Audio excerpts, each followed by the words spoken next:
కోటంరెడ్డి శ్రీధర్ రెడ్డి గారు. ధన్యవాదాలు అధ్యక్ష. అధ్యక్ష, కేంద్రం ఇచ్చిన నిధులు పక్కదారి పట్టాయి, జగమెరిగిన సత్యం. దాంట్లో ఎవరికి కూడా ఎలాంటి అనుమానాలు లేవు. ఇంకా బాధాకరం ఏమిటంటే, దురదృష్టం ఏమిటంటే, కేంద్రం ఇచ్చిన నిధులు కేవలం వాళ్ళు అడిగిన వివరాలు ఇవ్వలేక ఆంధ్ర రాష్ట్ర ప్రభుత్వం ఆ యొక్క కేంద్రం దగ్గర పెండింగ్ ఉన్నాయి. నేను రాష్ట్రం అంతా మాట్లాడటంలా నెల్లూరు రూరల్ నియోజకవర్గం గురించి ఒక్క సంఘటన చెప్పి ఆనాటి వైఎస్ఆర్ కాంగ్రెస్ పార్టీ ప్రభుత్వ దుర్మార్గాన్ని, ఆనాటి ముఖ్యమంత్రి జగన్మోహన్ రెడ్డి గారి దుర్మార్గాన్ని ఈ సభ ద్వారా ప్రపంచానికి తెలియజేయాలని చెప్పిన నా కోరిక అధ్యక్ష. నెల్లూరు రూరల్ నియోజకవర్గంలో దేవరపాళెంలో నరసింహకొండ ఉంది. నరసింహస్వామి దేవస్థానం. కలియుగ వెంకటేశ్వర స్వామి వైకుంఠం నుంచి తిరుమల వచ్చేటప్పుడు ఏదైతే భూలోకంకి వచ్చినప్పుడు తొలి అడుగు నరసింహకొండలో వేస్తే రెండో అడుగు కడప దేవుడి గడపలో వేసి తిరుమల వెళ్ళాడు. అంత ప్రసిద్ధి చెందినటువంటి పుణ్యక్షేత్రం.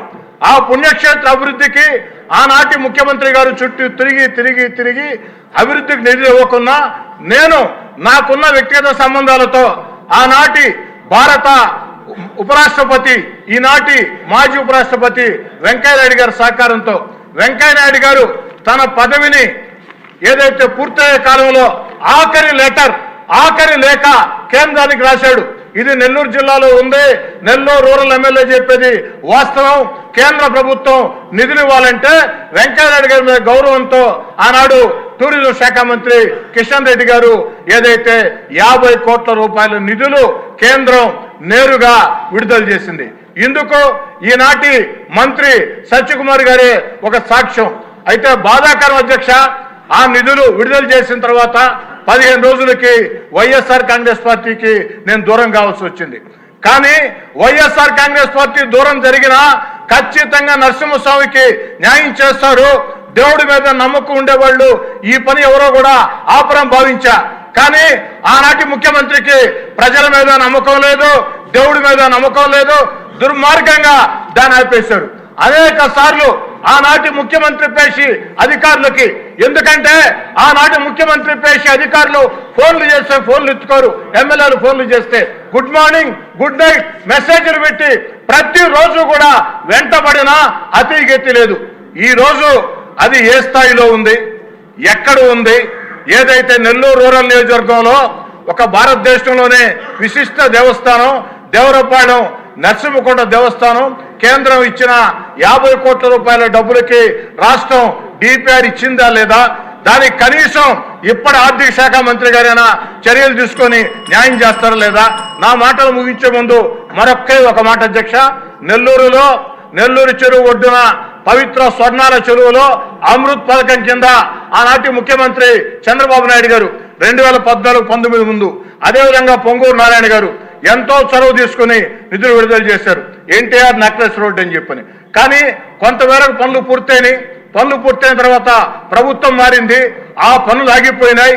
అయినా దాన్ని పూర్తి చేయాలని ఆనాటి ప్రభుత్వం ఎన్టీఆర్ గారి పేరు ఉంటే నిధులు విడుదల చేయదని నేను ఎన్టీఆర్ నెక్లెస్ రోడ్ మరియు గణేష్ ఘాట్ అని ఆనాటి ప్రభుత్వం తృప్తి కోసం అదనంగా పేరు చేకూర్చి అనేక ప్రయత్నాలు చేసిన తర్వాత టెండర్లు పిలిచారు.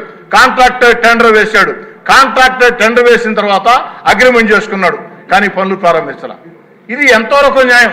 నేను అడిగేది ఒకటే, అమృత్ పథకం రాష్ట్ర ప్రభుత్వం డబ్బు కాదు, కేంద్రం డబ్బు. మ్యాచింగ్ గ్రాంట్ మాత్రమే రాష్ట్ర ప్రభుత్వం. ఏదైతే నరసింహకొండ దేవస్థానం 100% కేంద్రం డబ్బు. అమ్మ పెట్టదు, అడుక్కు తిన్నదన్నట్టు ఈనాడు ఆనాడు చేసిన ప్రయత్నాలకి అడ్డం పడ్డారు. ఈనాడు ఈ యొక్క ప్రభుత్వంలోనైనా ముఖ్యమంత్రి గారిని, ఆర్థిక శాఖ మంత్రి గారిని, పొంగూరు నారాయణ గారిని ప్రత్యేకంగా కోరుతూ ఉన్నా ఆ పనులు మొత్తం కూడా పూర్తి చేయాలని చెప్పని. ఎందుకంటే ఇవన్నీ యువ నాయకుడు నారా లోకేష్ గారు పాదయాత్రతో నెల్లూరు జిల్లాకు విచ్చేస్తే నెల్లూరు నడిబొడ్డున వేలాది మంది సమక్షంలో నారా లోకేష్ గారు నెల్లూరు రూరల్ నియోజకవర్గంలో ప్రజలకు ఇచ్చిన హామీల్లో ఈ 2 హామీలు కూడా ఉన్నాయి అని గుర్తు చేస్తూ వీటిని నెరవేర్చాలని కోరుచూ సెలవు తీసుకుంటూ ఉన్నా. ఓకే, ఆర్సార్ గారు.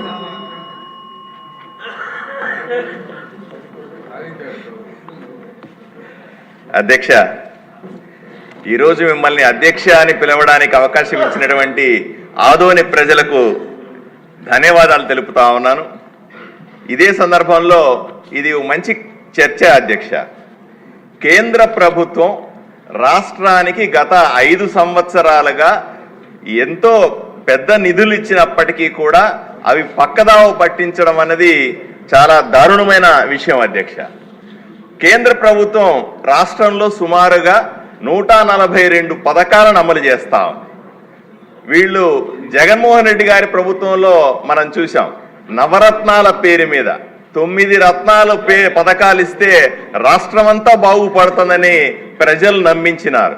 నవరత్నాల్లో కూడా మీరు చూస్తే అధ్యక్ష, మొట్టమొదటిది గృహ పథకం అయితే దానికి 100% నిధులు ఇచ్చేది కేంద్ర ప్రభుత్వమే. అదేవిధంగా ఆరోగ్యశ్రీ అయినా సరే లేదా ఇంకోటి అయినా సరే అన్ని పథకాలకు కేంద్ర ప్రభుత్వమే డబ్బులు ఇస్తున్నా అవన్నీ మావే అని చెప్పుకొని ప్రచారం చేసుకుంది జగన్మోహన్ రెడ్డి గారి ప్రభుత్వం. దీన్ని మనమందరూ కూడా చాలాసార్లు ఖండించాం. నేను చాలాసార్లు చెప్పాను అధ్యక్ష, గ్రామీణ ప్రాంతాల్లో 100 రూపాయలు ఖర్చు పెడితే 80 రూపాయలు కేంద్ర ప్రభుత్వం సరాసరి పథకాలకు ఇస్తుంది అని చెప్పాను. నేను ఒక్క విషయాన్ని మీ దృష్టికి తీసుకొస్తాను అధ్యక్ష, మంత్రి గారి దృష్టికి కూడా తీసుకురావాలి. నా ఆదోని నియోజకవర్గంలో అధ్యక్ష, కేంద్ర ప్రభుత్వానికి సంబంధించినటువంటి పథకాలు డబ్బులు ఎన్ని వచ్చినా సరే రాష్ట్ర ప్రభుత్వానికి సంబంధించిన 10-20% గ్రాంట్లు కూడా ఇవ్వకపోవడం వల్ల అన్ని వెనక్కిళ్ళిపోయినాయి అధ్యక్ష. ఉదాహరణకి సమ్మర్ స్టోరేజ్ ట్యాంక్ నాశనం అయితే అది పాడైపోయిన ఒక వాల్ పూర్తిగా పడిపోతే 80 కోట్ల రూపాయలు కేంద్ర ప్రభుత్వం ఇస్తే కేవలం 10 కోట్ల రూపాయలు రాష్ట్ర ప్రభుత్వం ఇవ్వలేకపోవడం వల్ల ఆ డబ్బులు వెనక్కి వెళ్లాల్సిన పరిస్థితి వచ్చింది అధ్యక్ష. అంతేందుకు ఇంటింటి కొళాయి పేరుతో జలజీవన్ మిషన్ కింద 100కు 100% నిధులు కేంద్ర ప్రభుత్వం ఇస్తే ఈ రోజు కూడా 50% మించకుండా 50% కూడా ఇళ్లకు ఇంటింటి కొళాయి ఇవ్వకపోవడం ఎంతో దారుణమో ఆలోచన చేయండి. అదేవిధంగా డ్రైనేజ్ అయినా సరే, రోడ్లు వెడల్పు చేసే కార్యక్రమం అయినా సరే, కనీసం యువత ఆడుకోవడానికి ఇండోర్ స్టేడియంకి సంబంధించిన పెద్ద ఎత్తున నిధులు కేంద్ర ప్రభుత్వం ఆదోని నియోజకవర్గానికి పంపిస్తే దాన్ని కూడా సద్వినియోగం చేసుకోకుండా వెనక్కు పంపించేసి లేదా పక్కదావ పట్టించిన ఘనత జగన్మోహన్ రెడ్డి గారి ప్రభుత్వం. ఈ పొరపాట్లు మళ్ళీ జరగకుండా ఉండాలని గ్రామీణ ప్రాంతాల్లో నరేంద్ర మోదీ గారు నేరుగా ఇచ్చేటువంటి డబ్బులు సర్పంచ్ నిధుల నుంచి పక్కదారి మళ్లించకుండా చూడాలని మనం ఎన్నోసార్లు విన్నవించుకున్నాం. అది జరుగుతుందని ఆశిస్తా ఉన్నాం. ఈ ఆగస్టులో సర్పంచులకు ప్రత్యేకంగా నిధులు రాబోతా ఉన్నాయి. వాటిని సద్వినియోగం చేసుకుంటాం అధ్యక్ష. అదే సందర్భంలో మన ప్రభుత్వంలో, కూటమి ప్రభుత్వంలో ప్రజలకు కూడా మనం ధైర్యాన్ని కల్పించాల్సిన అవసరం ఉంది. కేంద్ర ప్రభుత్వం నుంచి వచ్చే నిధులను పక్కదావ పట్టించాం, ఎట్టి పరిస్థితిలో దుర్వినియోగం చేయం, వాటిని ప్రజలకు సక్రమంగా వినియోగిస్తామనే విషయాన్ని మీ ద్వారా ప్రజలకు కూడా హామీ ఇస్తున్నాను అధ్యక్ష. నరేంద్ర రామరాజు గారు. ఓకే, వచ్చిన అవర్ పూర్తయిందండి. 2 hours పైన అయింది. నోనమ్మా, ప్లీజ్ ఇప్పటికే అసలు వచ్చిన అవర్ అమ్మ ప్లీజ్. మంత్రి గారు కూడా సమాధానం చెప్పాలి దీనికి. మంత్రి గారు సమాధానం చెప్పిన తర్వాత మాట్లాడదాం. సార్, సాంబశివరావు గారు కానీ, కోటంరెడ్డి శ్రీధర్ కానీ, పార్థసారథి గారు కానీ దీని మీద అనేక అంశాలని లేవనెత్తారు అధ్యక్ష.